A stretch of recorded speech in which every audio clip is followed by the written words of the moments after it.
So రేపు మీరు MLA అవ్వబోతున్నారు. మీ పరిస్థితి ఏంటి? మీరెట్లా హ్యాండిల్ చేస్తారు? అంటే భయం సార్ ఇదంతా. వాట్ షుడ్ వి డూ అనేది ఒక పెద్ద భయం. యెస్. అంటే చాలా మంది నా దగ్గరకు వచ్చే సీరియస్‌గా పొలిటీషియన్స్ వచ్చి చెప్తారు. డాక్టర్ గారు ఎందుకు మీరు పిచ్చా ఏమైనా ఇంత మంచి కెరియర్ ఉంది మీకు, ఇంత అదే కదా. ఫేమస్ మీరెందుకు ఇట్లాంటి why do you want to take this step అని. అంటే సార్ చిన్నప్పుడు ఉన్న ఇంట్రెస్ట్. అది. కానీ మా లైఫ్ చూస్తారు కదా, ఇంత అవసరమా మీకు, మంచిగా ఉంది అన్ని ఫైనాన్షియలీ బాగున్నారు, why do you want to this అని. సో అదే ఎప్పుడు స్ట్రెస్, ఆ స్ట్రెస్ చాలా ఎక్కువ ఉంటుంది సార్. అలా. సో ఫ్రెండ్స్ విన్నారు కదా, మీరు మిస్ అవ్వకండి. సార్ ఎమ్మెల్యే కాబోతున్నాడు నెక్స్ట్. So be ready. చూడాలి, గాడ్స్ గ్రేస్. ఖచ్చితంగా అవుతారు సార్. మేము ఉన్నాం మీ వెనకాల, Sir, బ్రహ్మాండంగా అవుతారు. Thank you. ఇక అసలైన నాకు షాక్ ఇచ్చింది ఏంటంటే సార్ జిమ్కి వెళ్ళే వాళ్ళని చూసి మేము అందరం చాలా కుళ్ళుకుంటాం బేసిక్ గా. అబ్బా ఏంటి 6 ప్యాక్స్, అమ్మాయి ఏంటి వీడని. కట్ చేస్తే వాడికి ఆ స్పర్మ్ కౌంట్ ఉండదు, ఒక్కోసారి మగతనం కూడా ఉండదని తెలిసి నాకైతే ఫీజులు ఎగిరిపోయినాయి. ఏంటి సార్ ఇది నిజమేనా? అంటే నేను హండ్రెడ్స్ ఆఫ్ కేసెస్, అంటే నాట్ ఈవెన్ 1-2 కేసెస్ కదా, హండ్రెడ్స్ ఆఫ్ కేసెస్. ఏంటంటే బేసిక్లీ సడన్ గా ఏదైనా బాడీని సడన్ గా పంపింగ్ చేస్తే okay, we have to do lots of other things. అంటే ఇప్పుడు స్టిరాయిడ్స్ తీసుకుంటారు వీళ్ళు. అవును. స్టిరాయిడ్స్ లో కంట్రోల్డ్ స్టిరాయిడ్స్ ఉంటాయి, అన్కంట్రోల్డ్ స్టిరాయిడ్స్ ఉంటాయి. అచ్చా. కంట్రోల్ స్టిరాయిడ్స్ ప్రొఫెషనల్స్ కి వాళ్ళ బాడీ వెయిట్ కి క్యాల్కులేట్ చేసుకుంటే ఇస్తారు. ఓకే. కానీ మన దగ్గర 99% పీపుల్ అన్క్వాలిఫైడ్ పీపుల్ అవును. దాన్ని డైరెక్ట్ గా ఇస్తారు. ఈ ఇంజెక్షన్ తీసుకో, మంచి మజిల్ వస్తుంది మజిల్ న్యాచురల్ గా ఎఫెక్ట్ అయిపోతుంది. ఎప్పుడైనా మనం బయట నుంచి హార్మోన్ పికప్ చేసినప్పుడు నీ ఇన్సైడ్ హార్మోన్స్ ఆగిపోతాయి వర్క్ చేయడం. ఎందుకంటే అరే బయట నుంచి వస్తుంది, అంతే కదా, మళ్ళీ ఎందుకు అవును, తయారు చేయాలి నేను, అవును. ఎక్సెస్ అయిపోతుంది. అవును. సో దానివల్ల ఏమవుతుంది, first normal hypothalamo pituitary gonad axis అని, హెచ్పిజి యాక్సిస్ అని, ఓకే. ఇది దెబ్బతింటపోవడం వల్ల హార్మోన్స్ పెరగవు. టెస్టోస్టిరాన్ నువ్వు బయటకెళ్ళి తీసుకున్న టెస్టోస్టిరాన్ అదే తప్ప న్యాచురల్గా ప్రొడక్షన్ ఆగిపోతుంది. అది ప్రొడక్షన్ ఆగిపోవడం వల్ల స్పర్మ్ కౌంట్ 0 అయిపోతుంది. హార్మోన్ ఏదైతే హార్మోన్ కావాలో తయారవ్వట్లేదు. ఎక్స్టర్నల్ హార్మోన్ తీసుకోదా అది? బయట నుంచి ఎంతసేపు తీసుకుంటుంది. ఓకే. సో ఆ డ్రగ్ ఎఫెక్ట్స్ ఓన్లీ ఇప్పుడు ఫ్యూ అవర్స్ ఉంటాయి, అవును. లేకపోతే ఫ్యూ డేస్ ఉంటాయి. అది అయిపోయింది అనుకోండి, అయిపోయింది, మళ్ళీ బాడీ ఏముంటుంది, ఆల్రెడీ బయటకు వెళ్ళి వస్తుంది, మళ్ళీ ఈయన తీసుకుంటాడేమో, మళ్ళీ ఇంజెక్షన్ తీసుకుంటాడేమో, ఇప్పుడు ఏం అవసరం లేదు అనేది ఒకటి ఫిక్స్ అయిపోతారు. సో దానివల్ల స్పర్మ్ కౌంట్ క్రేజీగా క్రాష్ అయిపోతుంది. నేను చాలా మందికి 1 షాట్ ఆఫ్ ఇంజెక్షన్ తీసుకున్న తర్వాత కూడా పర్మనెంట్ గా 0 అయ్యే కేసెస్ చూసిన. ఇంకోటి మీరు అన్నట్టు మొగతనం డెఫినెట్లీ ఇప్పుడు ఏమవుతుంది అంటే జనరల్లీ అగైన్ నువ్వు మళ్ళీ టెస్టోస్టిరాన్ బూస్టర్ తీసుకోకపోతే లిబిడో పోతుంది, సెక్స్ చేయడానికి ఇంట్రెస్ట్ రాదు, ఎరెక్షన్ సైడ్కి అయితే at the end of the day లోపల నేను ఎంత పర్ఫెక్ట్ ఉన్నా ఆ డిజైర్ ఫ్యాక్టర్ లేనిది, ఆ లిబిడో లేనిది I cannot perform. It's very important. So నాకు అంటే ఇన్ని రోజులు కుళ్ళుకునే వాళ్ళని చూసి ఇప్పుడు జాలి పడాల్సి వస్తుంది. పైన పెట్టారం లోన చాలా మంది విన్నర్స్ అంటే నేను చాలా మంది చూసిన. సో వీళ్ళకి పెద్ద ట్రీట్మెంట్ ఏమి ఉండదు. ఫస్ట్ కంప్లీట్ గా వాష్ అవుట్ అయిపోయినాయండి. ఆ డ్రగ్ తీసుకున్న డ్రగ్ వాష్ అవుట్ అయిపోయినాయండి. వాష్ అవుట్ కానికి కొన్నిసార్లు 3 months పట్టొచ్చు, కొన్నిసార్లు 6 months పట్టొచ్చు. తర్వాత సమస్య ఉంటే చూద్దామని. కానీ చాలా మంది డాక్టర్స్ దీనిపైన టెస్టోస్టిరాన్ లో కాగానే కొద్దిగా అవగాహన లేకుండా డైరెక్ట్ టెస్టోస్టిరాన్ ఇంజెక్షన్ ఇస్తున్నారు. అది యంగ్స్టర్స్ లో ఇవ్వద్దు. మీరు అన్నట్టు మీకు కావాల్సే ఆల్రెడీ నాకు ఫ్యామిలీ లైఫ్ అయిపోయింది, 2 kids 3 kids ఉన్నారు, మళ్ళీ ప్రెగ్నెన్సీ నేను ప్లాన్ చేయట్లేదు అనుకుంటే సచిన ఇంజెక్షన్ డెఫినెట్లీ ఇవ్వచ్చు. కానీ యంగ్స్టర్స్ లో పిల్లలు లేని వాళ్ళలో ఇస్తే పర్మనెంట్ గా వాళ్ళని లైఫ్ లాంగ్ డ్యామేజ్ చేసినట్టు. చాలా అంటే నేను ఒకటి చూసిన, మొన్న ఒక పేషెంట్ కూడా చూసిన, జనవరిలో ఇంజెక్షన్ తీసుకోండి. ఎందుకు తీసుకున్నావు అంటే డాక్టర్ గారు ఇచ్చారు, ఇది తీసుకుంటే టెస్టోస్టిరాన్ పెరుగుతుంది. స్పర్మ్ కౌంట్ ఇప్పుడు చూస్తే 0. దాన్ని నేను 3 months నుంచి ఫాలో అప్ చేస్తున్నా. 3 months లో మల్టిపుల్ రిపోర్ట్స్ చేసి చూసిన, ఒక్కటి దాంట్లో కూడా స్పర్మ్ కనిపించారు. అంటే మనకి తెలియకుండా చేసిన తప్పడం వల్ల వేరేవాడు పర్మనెంట్ గా ప్రెగ్నెన్సీ వచ్చే ఛాన్స్ పోగొట్టుకుంటారు. అంటే చాలా ఒక 2 years లో రికవర్ అవుతుందని చాలా లిటరేచర్ ఉంది, కానీ కాని కేసెస్ కూడా ఉన్నాయి. కొంత ఇప్పుడు నేను తీసుకున్నాను అనుకోండి, నాకు 1 year లో మళ్ళీ స్పర్మ్ కౌంట్ రీస్టార్ట్ అవ్వకపోవచ్చు కూడా. పర్మనెంట్ షెడ్ డౌన్ లేకపోతే ఏం చేయలేము, వాళ్ళకి ఛాన్సెస్ పోతాయి. సో ఎవరికైనా యంగ్స్టర్స్ లో టెస్టోస్టిరాన్ డైరెక్ట్ ఇవ్వం. మేము చేసే మెడికేషన్స్ ఏమైనా మన బాడీకే ఇంకెక్కువ ప్రొడ్యూస్ చేయమని అడుగుతుంది. ఇప్పుడు నార్మల్ కొన్ని డ్రగ్స్ ఉంటాయి, టాబ్లెట్స్ ఉంటాయి.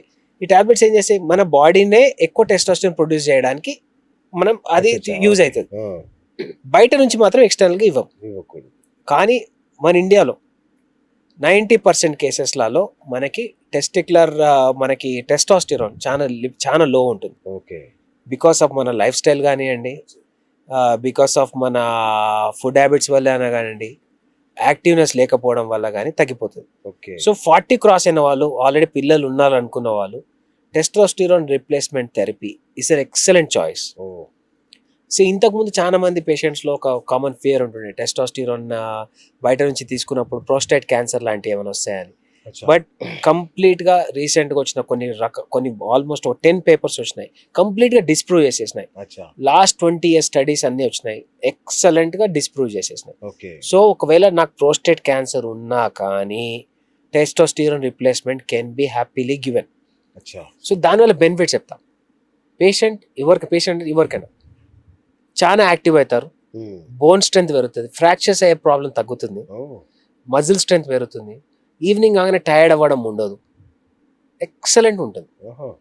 మా ఫాదర్కి నేను ఎవ్రీ 3 monthsకి ఇస్తాను, ఎందుకంటే అది 1 yearకి ఒకసారి డోసు. కానీ ఆ ఏజ్లో ఎక్కువ వీళ్ళకి 3 monthsకి ఇస్తే ఇంకా బెటర్.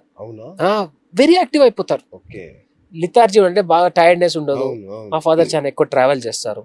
సో అట్లాంటి వాళ్ళకి ఆల్ ది మోర్ రీజన్ వాళ్ళకి టెస్టోస్టిరాన్ లెవెల్స్ బాగుండాలి. సో టెస్టోస్టిరాన్ 40 క్రాస్ అయిన తర్వాత సెక్షువల్ డ్రైవ్ ఒక 10% అనుకుంటే 90% వాళ్ళ జనరల్ ఫంక్షన్ కి 90% యూజ్ అవుతుంది. వాళ్ళు వాకింగ్ చేయడంలో డబుల్ స్ట్రెంత్ అవుతుంది, కింద పడ్డ ఫ్రాక్చర్ అయ్యే ప్రమాదం తగ్గుతుంది, ఇన్ని బెనిఫిట్స్ ఉంటాయి. సో రెగ్యులర్ నార్మల్ పర్సన్ కూడా తీసుకోవచ్చు ఇంజెక్షన్. కానీ ఇందులో ఓన్లీ ఒకటే, యంగ్స్టర్స్ లో ఎంత పాసిబుల్ ఉంటే న్యాచురల్ గా ట్రై చేయాలి. 50 క్రాస్ అయిన తర్వాత కళ్ళు మూసుకొని షార్ట్స్ తీసుకోవచ్చు, ఏం కాదు, నష్టం లేదు. బయట నుంచి తీసుకోవడము, చాలా మంది అనవచ్చు డాక్టర్స్ ఎందుకు బయట, వీళ్ళకి న్యాచురల్. సార్ మనం ఎంతమంది డాక్టర్స్ చెప్పింది ఫాలో అవుతాం? పొద్దున్న లేవాలి, ఈ ఫుడ్ తినవద్దు, ఆ ఫుడ్ తినవద్దు, ఈ డైట్ మెయింటైన్ చేయాలి, ఇది చేయాలి. 90% చేయరు సార్, 90% డాక్టర్సే చెప్తారా, 90% చేయరు. వీళ్ళలోకి మనం కాబట్టి డాక్టర్ల పంట పండుతుంది. వాళ్ళు చెప్పలేని చేస్తే ఏ డాక్టర్ పని ఉండదు. సో నేనేమంటా, దీన్ని ఒక్క ఇంజెక్షన్ ఇవ్వడం వల్ల వాళ్ళ లైఫ్ లో అంత మంచి చేంజెస్ వస్తున్నప్పుడు why should we give it? Side effects కూడా ఏముండవు, it's an hormone. At the end of the it's an hormone. ఏముండవు అంత పెద్దగా, అసలు ఎస్టాబ్లిష్డ్ డేంజరస్ సైడ్ ఎఫెక్ట్స్ ఏం లేవు సార్ దాని మీద ఇప్పటి వరకు. ఒక్కటే ఒక సైడ్ ఎఫెక్ట్ ఇంతకు ముందు ఉండే, ప్రోస్టేట్ క్యాన్సర్ లో అవాయిడ్ చేయమని. ఇప్పుడు అది కూడా కంప్లీట్ డిస్ప్రూవ్ అయిపోయింది. హ్యాపీగా ఏ పేషెంట్ అయినా బై డిఫాల్ట్ పేషెంట్ వచ్చిండు, ఈ ప్రాబ్లం ఉంది. ఇంతకుముందు అందరు ఏ యూరాలజిస్ట్ దగ్గర పోయినా, ఏ ఆండ్రాలజిస్ట్ దగ్గర పోయినా అని PSA టెస్ట్ చేస్తుంటాం, టెస్టోస్టెరాన్ ఇచ్చే ముందు.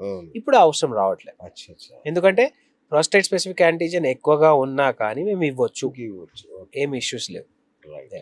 ఇంకొకటి సార్, ఇది రెగ్యులర్ క్వశ్చనే కానీ, అంటే చాలా మంది మైండ్ సెట్ ఎటువంటి, పెళ్లి అనగానే ఫ్రెండ్స్ తో కలిసి మందు, సిగరెట్లు, వాడు టెన్షన్ ఎక్కువైపోయి ఇలాంటి బ్యాచులర్ పార్టీ అని అదని ఇదని ఇష్టం వచ్చినట్టు చేసేస్తాడు.